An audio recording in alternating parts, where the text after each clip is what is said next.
He had his gun, so he just swung it open. I start to notice that, the atmosphere feels a little bit weird. First thing he seen was this 6.5 foot tall, broad shoulder, dark hair. That freaked him out. We hadn't talked to her about like life and death and what any of that means. She's 3 years old, So we turned around. Suddenly there's a whole tree falling across the road. And she was describing to us that, there was a deceased person that she could see visually. You're listening to Cryptid Clues, where we tackle the ever-expanding history and mystery of monsters and supernatural madness every Monday and Friday. You can find us at CryptidClues.ca for more information, or even check out exclusive content such as interviews and D&D campaigns at patreon.com/CryptidClues.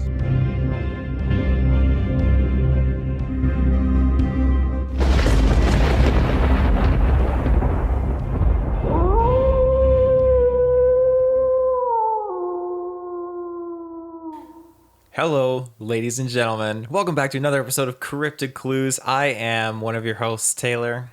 And I'm your other host, Reuben. Yes. First of all, happy Halloween. This episode's dropping on October 31st. Hope you're having a great spooky time right now and ready for all the scares and spooks this day will bring. Oh, yeah. It's that time of year. My wife set up the Halloween decorations September 1st. September 1st? Yeah, I saved that for here. September 1st. Oh, my gosh. I feel like as soon as November 11th passes, I am setting up the Christmas decorations. That's the best I can do. My wife does not let me put up anything Halloween before Thanksgiving. Really? Yeah, I'm not allowed. And I learned the hard way at that, too. See, I'm away at work, so I don't have a say in it. I just come home to Halloween decorations. Well, it's just, yeah, she spearheads it then. Okay. Yeah, that's exactly it. I come upstairs and it's, there's the Halloween wreath. Mm-hmm. A Halloween wreath. Mm-hmm. I have to get Madison. I open up the door and there's the pumpkins. There's all the spooky skeletons. Well, nothing wrong with that. That's pretty good. I already see Christmas stuff in the stores. I saw them like 2 weeks ago. There's Christmas stuff. Yeah, I was in Dollarama the other day. We were looking at some Halloween stuff, and on the other side of that aisle, they were putting out the Christmas decorations and all that. I see. Well, I mean, it is that time of year. It's getting very festive and everything like that. So, yeah, soon Halloween's not even going to exist. It's just going to be straight to Christmas. But I digress. To kind of go in along with the spooky topic today, we're going to talk about reincarnation, past lives, and that sort of stuff. So we're going to kind of get into the nitty-gritty of that. Before we get into that, however, a couple of plugs. You can find us on our website, CryptidClues.ca, our social media channels, Twitter, YouTube, and Facebook, as well as our Patreon, where we can get ad-free early episodes. And should you want to reach out to us directly, you can send an email our way via CryptidClues@gmail.com. So, to start this off, I wanted to kind of touch upon what reincarnation is. If you're unfamiliar your incantation of reincarnation.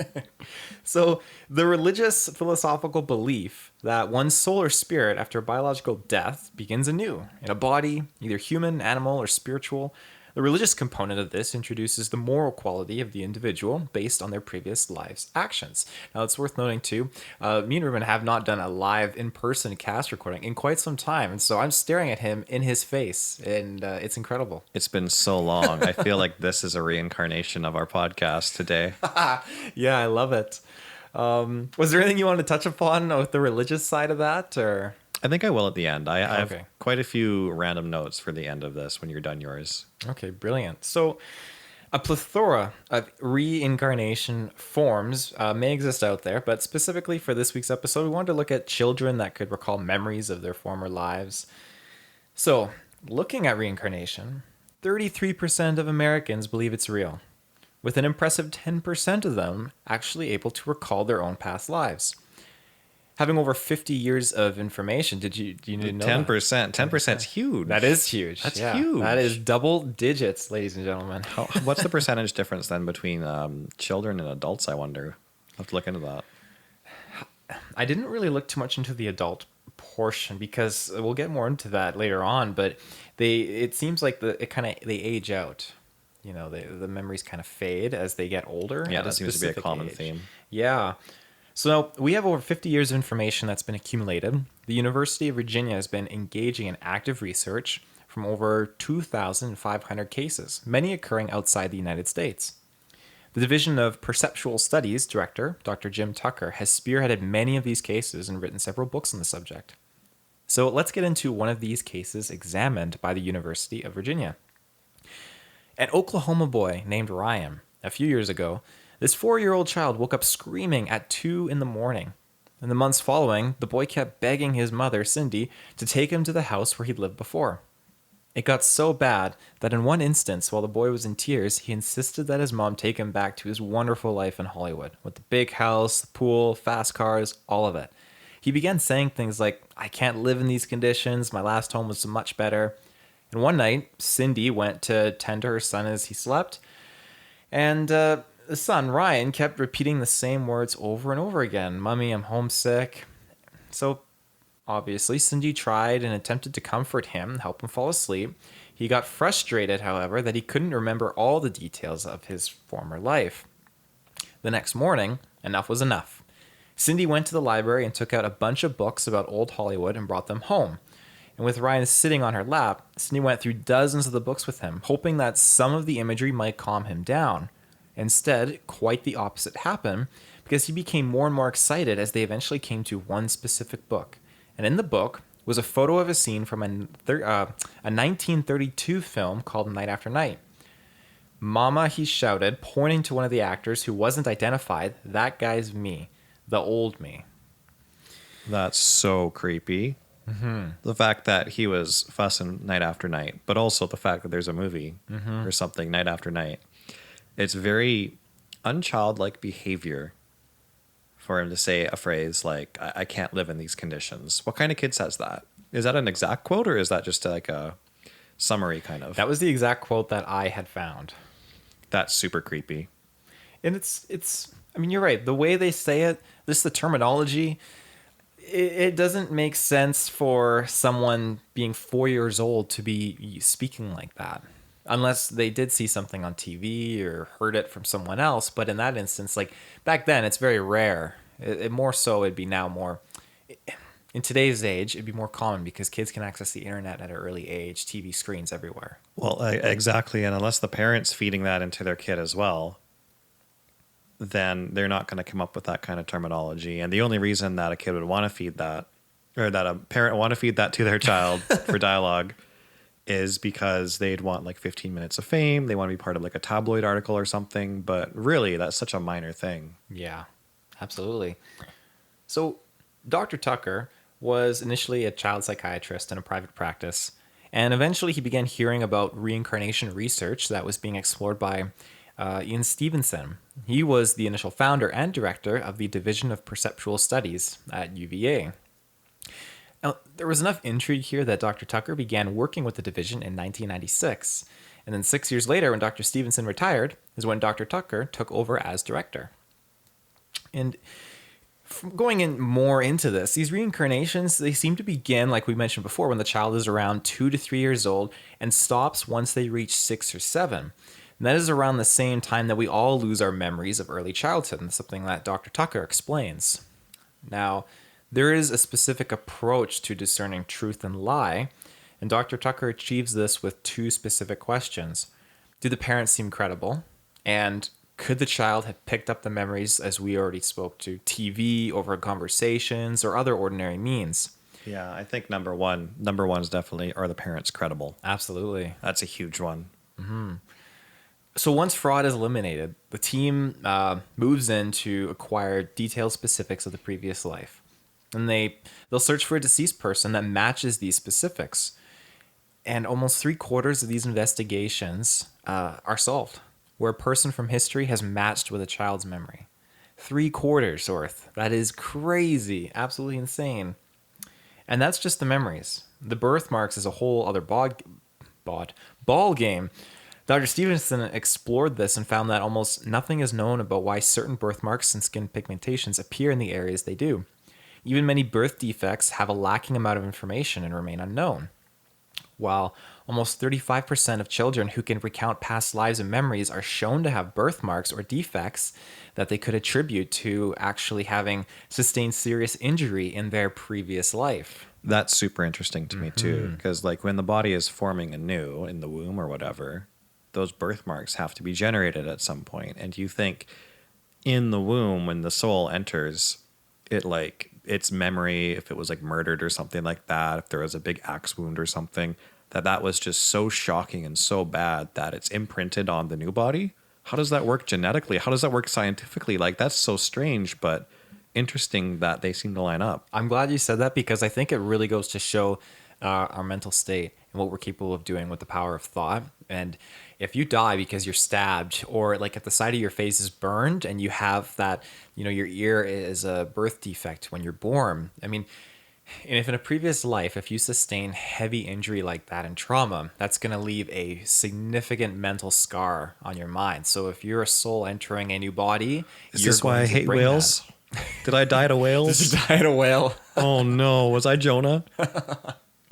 So I think there's a lot of credibility in that connection. And for what we've talked about, it's not enough to convince you. 43 out of 49 cases in which a medical document was obtained, it confirmed the connection between the birthmarks and the injuries sustained in their previous life. Much of the information people suspected the children of gathering themselves or imposed upon by their parents proved to be irrelevant when certain obscure things would be mentioned by the children. So again, that's like we spoke to earlier. They're saying keywords and using sentences that they shouldn't be for their age. Can you imagine, like, your kid comes up to you to talk about a past life, and I was like, Mommy, Daddy, it's time for an ad break. Welcome back, everybody. That was a harsh one. I am so sorry to reincarnate the ad breaks for this episode. Taylor, you can carry on. So, for example, I interviewed a gentleman named Nick, and this is speaking on to what kids talk about when they haven't been properly introduced to these kind of topics and keywords. So you can actually tune into one of our previous Encounters episodes, and his stepdaughter could basically see an old man in their living room sitting on their couch. And right. Yeah, I think I would have told you about this too, actually. As she put it, a dead man that wanted a cookie on the couch. That's a part of our intro as well, ladies and gentlemen. Absolutely. Now, the concept of death and ghosts were not taught to their daughter, who was not even 4 years old at the time. They didn't own a television, computer, tablet, and had very limited phone usage. So my connection here is, how did this young girl identify what death and ghosts were without being introduced to it prior? It's the same reason these children can detail past lives without being imposed on by their parents. Back in 2002, Dr. Tucker learned about another case, a boy named James Leninger. He's a 4-year-old from Louisiana boy who believed that he was once a World War II pilot who had been shot down over... I apologize, my pronunciations. Iwojima? Iwojima? I-W-O-J-I-M-A. I-W-O-J-I-M-A? Yes. You know what? I'm just going to let you stumble through that one. I'm not going to contribute. I've had so many people lately commenting on our videos on YouTube calling me out for my pronunciations. I think all I can say is... It's an ongoing joke now. It is. I just say, you're right. Thank you for the correction. You're so disrespectful, Taylor. I know. We should really be looking up our pronunciations beforehand, which is something that I pledge to start doing. I look up some, but then I can't always trust like Google pronunciating some things. Or you just forget mid-cast. Yeah, it's just, we're Canadians. We apologize. I'm sorry. Well, I apologize. Reuben hasn't messed up the pronunciations. I apologize. Not yet. I'll apologize later. So both Bruce and Andrea Leninger first noticed James had these memories when he turned 2 years old and started waking up from nightmares, yelling out, "Airplane crash, plane on fire, little man can't get out." He also began sharing details about World War II craft that would otherwise be impossible for such a young child to be aware of. For example, when Andrea was referencing an object on the undercarriage of a toy plane as a bomb, the boy actually corrected her by claiming it was a drop tank. In another instance, both James and Andrea were watching a documentary on the History Channel, and the show's narrator referred to a Japanese plane as a Zero. And in this situation, James insisted that it was also called a Tony, and he's not wrong. What's he atoning for? So, James also claimed to be called James in his past life. and that the ship he used to take off from was called the Natoma. The Lenningers inquired into this name and found a World War II aircraft carrier called the USS Natoma Bay. And amongst the vessel pilots, one was named James Houston. Ooh. Yeah. He was killed in action while flying over the Pacific. James' nightmares actually kept recurring multiple times a week, and he couldn't stop talking about his plane having crashed. That's just plain wrong. You're just All dishing right, these out. That's I incredible. need to start watching myself. That could be super disrespectful. Oh my gosh. Ooh. All right, the filter's on. So, well, James' parents were advised not to dismiss and to listen to what James was describing about his past lives. His parents were instructed to help assure James that whatever happened did happen in another life and that he himself was safe now, being in this new body. Now, something, this is going to be kind of like a side tangent here, but you've seen the movie Soul, right? No, You haven't seen the Pixar movie Soul? my son has, But you haven't. and Megan has.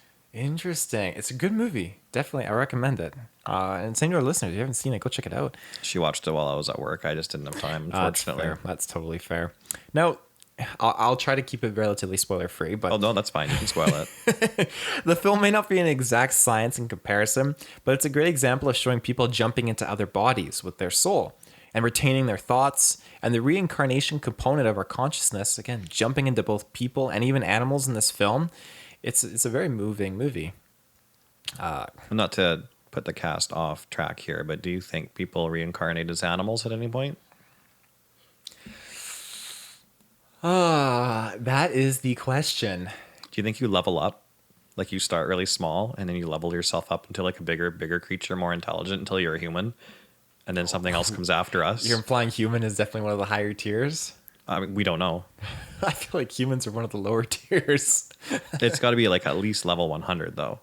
Like how much XP do you have to go from being like a mealworm to a cricket? That's true. If you're taking To a into account frog. very little things like that. Because even then, like I put like grizzly bear. Okay, so that's big. I put like a bear, cougar, all that kind of stuff above. Maybe a whale. Maybe you'll be a whale next. Maybe that's why I hate whales. Maybe I was a whale and I died That's very true. to another whale. Another whale, yeah. The thought of reincarnating into an animal, I can get behind it, but it's something I need to look a little bit more into. And I say that because animals themselves all have very unique, distinct personalities. I have 3 cats, and each one of them has such a unique mindset about them. And when you deal with other animals in the animal kingdom, they're all the same thing. And then when you You mean like they're all the same personality, or are they all display different personalities? well, they're all the same in the aspect that they have different personalities. I would agree with that, yes. And then it just makes me wonder too, if you were to get into like Bigfoot and Dogman and stuff like that. Again, we've talked about that religious, satanic kind of component with them, and maybe some, if they even do have souls. But then, you know, do people reincarnate as Bigfoot? Because then I've read something about that people come back as a Sasquatch. So it's hard to draw that line and boundary on such an unknown thing. Maybe reincarnation is just programmed like something in GTA where you run into the woods and you pick up that one peyote shroom or whatever and you turn into Bigfoot. The requirement is just be a human and die in the woods and you'll reincarnate as a Bigfoot. That's how you unlock it. That's how you unlock You it. die in the city, you just reincarnate into another human. Don't die in the city, folks. All in all, it depends on where you die. If you drown, you turn to a whale. Oh no, okay, yep. I'm out. Oh, yeah, there you go. So, I guess ultimately the downside is even though we have 50 years worth of compiled information that reinforces and backs up these cases, most scientists hold on to the fact that reincarnation is just a fantasy. And Dr. Tucker knows that success isn't convincing the ones who doubt this, as he puts it, but to encourage individuals to consider the power behind a consciousness and how ultimately we could survive death. This is the same thing that can apply to a variety of cryptids. You can have evidence for the same, over like 2,500 cases with detailed specifics, but it's dismissed. Bigfoot has cases, has some physical evidence, but until we get that body, or we have someone die and come back as a child 5 seconds later, spouting out what the dead guy did in a separate room, people will keep doubting.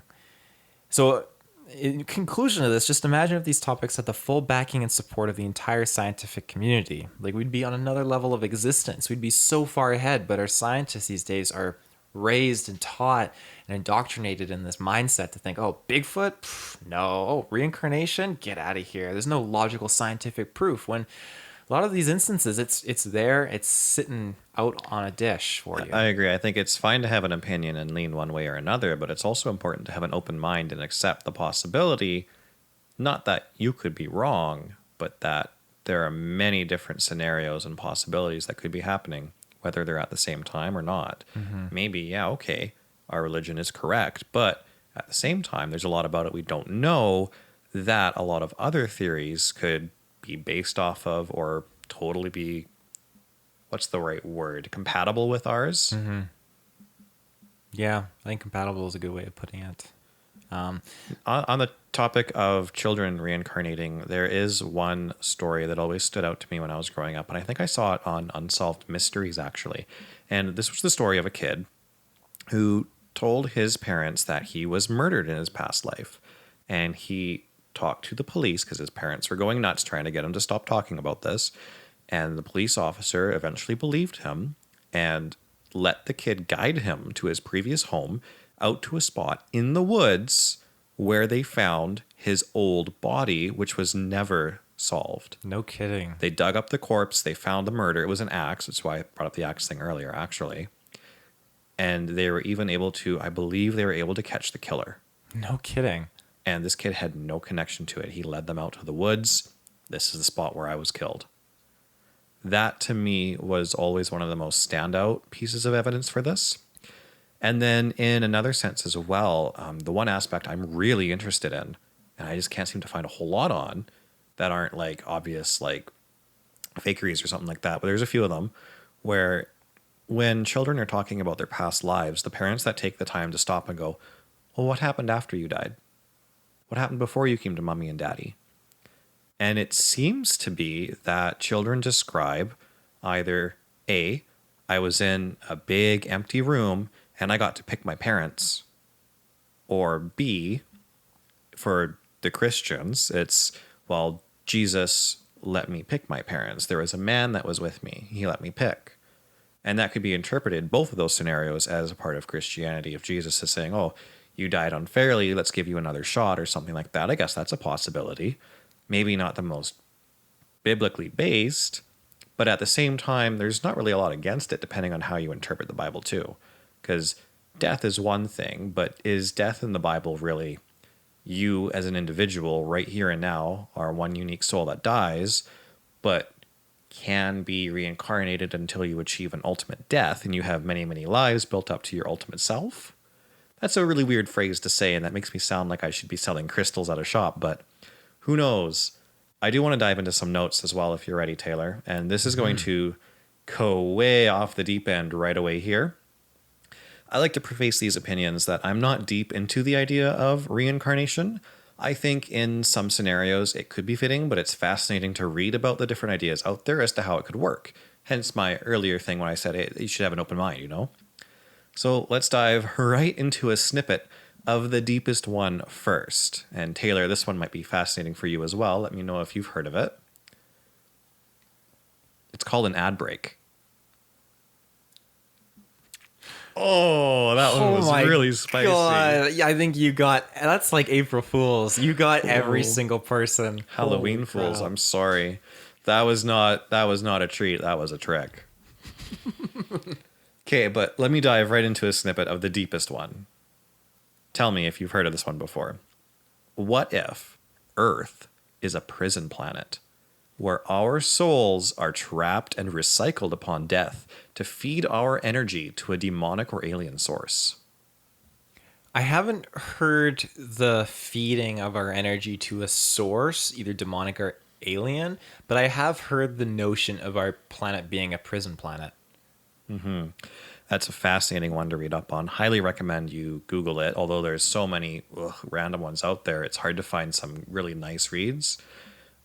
Another one that kind of bleeds into this later is, what if the second coming of Christ and revelation of the Bible happened a long time ago, and now who are stuck in the in-between loop of torment where death no longer exists, hence reincarnation, waiting for the Messiah to begin his reign on earth again and allow us who are left to enter his kingdom as a final call to judgment.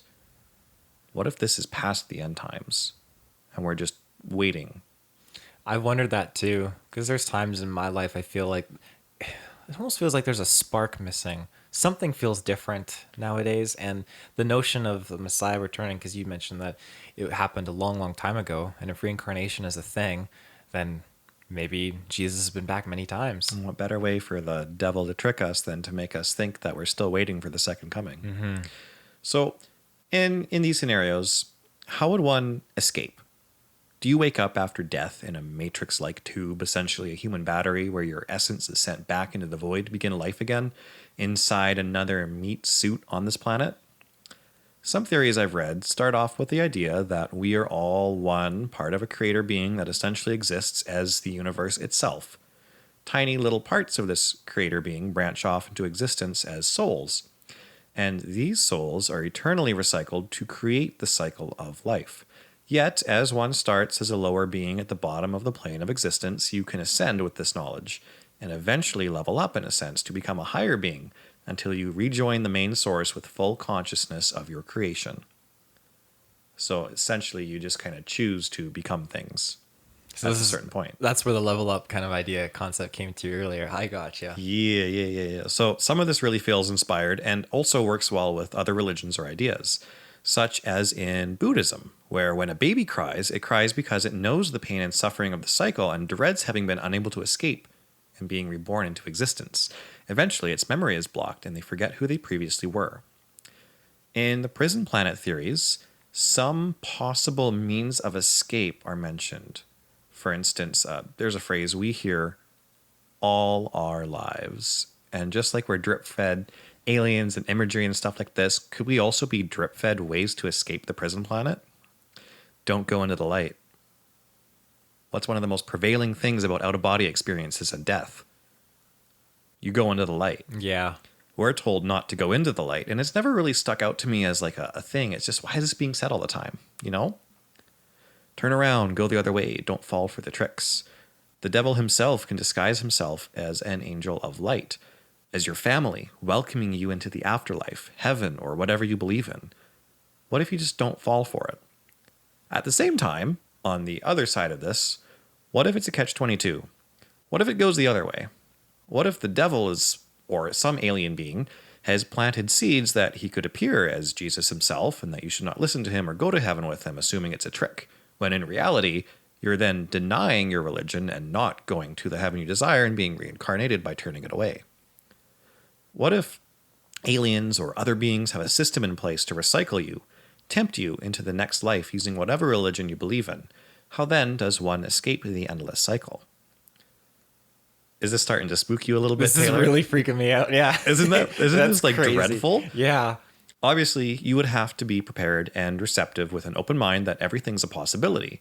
If you're a Christian, for instance, you wouldn't want to deny Jesus. You wouldn't want to completely deny what you essentially believe is reality. You would need to trust your gut and know that Jesus wouldn't be a drug dealer in a back alley peer pressuring you into the light. Hey, come on in, have some brewskis, just head into the light, man. Nah, we can't go into heaven that way over there, only through here in the light. You know, it's going to be pretty obvious, I feel like, if you keep an open mind. But what probably gets most people is the shock of death. You know, you're totally unsure of what's going on. You wake up and then you instantly realize the afterlife is real. You probably pursue your beliefs and go, okay, am I going to heaven then? What's the next step? Oh, there's some light. Do I go into that? Or you see somebody that looks like Jesus. Is it Jesus? Do you follow him? What do you do? Well, you're probably in such a state of shock that you're just going to take whatever's happening to you. Mm-hmm. If you see your family at the end of the tunnel, you're going to run to them. So it takes a lot of preparedness to stop and possibly break out of this theory of a prison planet. I think, if you die, you find yourself having an out-of-body experience, question everything. Don't go with anybody that can't move you without your permission. Don't go into a light and don't walk the other way either. Take some time, pause, think. Basically, stop, drop, and roll, because I guess death is like a fire. In the prison planet theory, One possible way to escape, I'm told, is to think of the stars. In the astral realm, you can simply be where you think you want to be. And in most of these theories, there's a barrier around our system, littered with holes to escape out of into the star systems beyond.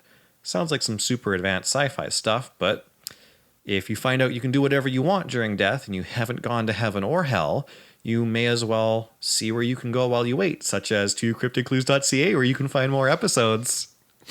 Oh, that was a good segue. Were there any other things you wanted to bring up, Taylor, before we see our guests out? I mean, you touched upon so many interesting facts there, and I mean, just the notion, the terminology. Yeah, don't go into the light. Turn around, come back. Like, what if that was used in as a negative way? Like, yeah, we don't want you to go to the light. We want you to come back and do the cycle, loop to loop to loop around. Is this something that you think the powers to be know about? I don't mean paranormal or different dimensional powers or religious even. I just mean baseline government. We want to be putting screens in front of our kids to suppress those memories. We want to be distracting people because That's then a possibility. You mentioned when they die, when we all die, then we have that shock factor, which is very true, and people will just usher on into the next tier of wherever they believe in. And I it's hard to say what happens when you die. You know, some people that seem to come back say they reported seeing, the light or seeing something like that, but we don't really know for sure. And I imagine if you train yourself well, then when you do die, you probably, this is me being very optimistic and speaking out of my ass because I haven't died before, but that I know of. You can only do it once. Yeah. So typically, when you do die, and if you were to train your mental state, I imagine you could do something. Because again, we spoke to it earlier.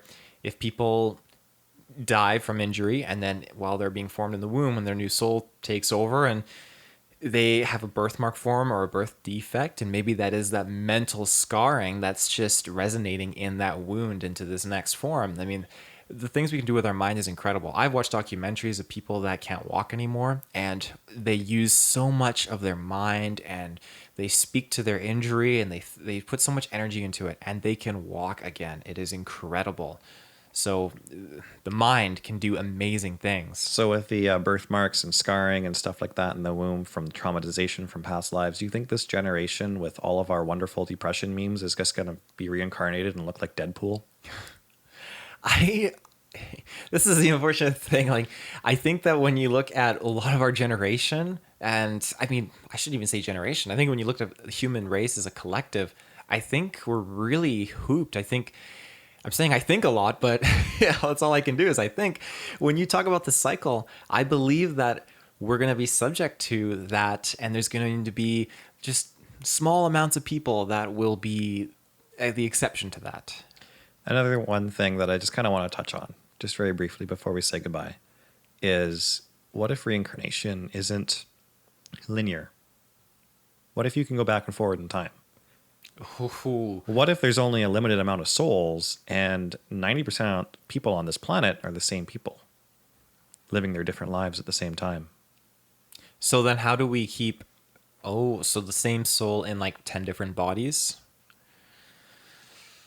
Interesting. And it's interesting you mention that because then you get like a Horcrux situation, you could say. And that's been something I've seen in even media lately where one person is existing in different bodies because their soul has broken off into different bodies. So they're living different things at one time. Then that could even connect into, we talked about deja vu before and people having memories or thinking about, I don't know, maybe your other form, your other soul, your other body. That's really creepy. It's like a brain dance in Cyberpunk. Maybe after you die and you go, I kind of want to live that life again. And you just go redo it all over again. Oh, gosh. It's interesting how this topic can really kind of tangent off sideways because we don't know. We tried to condense this into kids are experiencing things from past lives. And so I think we hit a semi-check on that because we'll definitely incorporate that into future content when we talk about it because there's so much more involved with the reincarnation. And now we just looked into this, like deja vu reincarnation, souls being in Horcruxed other bodies, So essentially what we should do is next time we do a sequel to this episode, we just flip the script and say the exact same thing again, but I'll take all of your lines and you'll say all of my lines. We'll really confuse people. Yeah, there we go. That's brilliant. Well, that pretty much does it for this episode. Again, I hope you enjoyed it. Thank you for tuning in. And you can find us on our website, CryptidClues.ca. You can find us on our social media channels, Twitter, YouTube, Facebook, Patreon. We get ad-free early episodes there. And if you want to reach out directly, CryptidClues@gmail.com. And I think that does it. Anything else you want to say, Reuben? Thanks for listening, everybody. Bye-bye.